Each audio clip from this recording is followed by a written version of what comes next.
Jean-Christophe Cambadélis, vous êtes en charge de l'international au PS, vous êtes aussi membre de la commission des affaires étrangères à l'Assemblée nationale, donc on voulait aussi parler d'international avec vous. Les corps de Ghislaine Dupont et Claude Verlon sont arrivés en France tôt ce matin, ils ont été assassinés, je le rappelle, ce week-end au Mali. Est-ce qu'on peut encore dire, comme l'a dit François Hollande en septembre, que la guerre au Mali a été gagnée?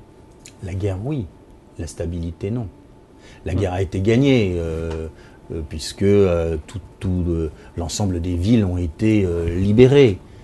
Mais c'est une guerre asymétrique. C'est-à-dire qu'il suffit là, malheureusement, d'un assassinat avec deux acteurs, hein, parce que c'était peu nombreux ceux qui ont agressé vos confrères et les ont tués dans des conditions qui ne sont pas aujourd'hui totalement élucidées.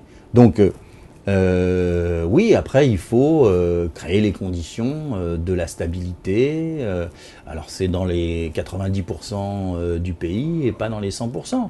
Et on voit bien qu'il y a là un élément résiduel où se combinent tout à la fois des traditions, Touareg, une crise à l'intérieur du MNLA, des concurrences entre différents groupes.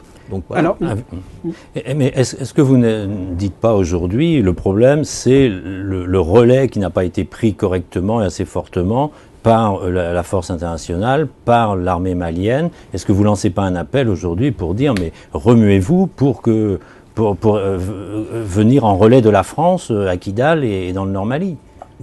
Nous connaissons les difficultés, les lourdeurs dans ce domaine sur le plan international.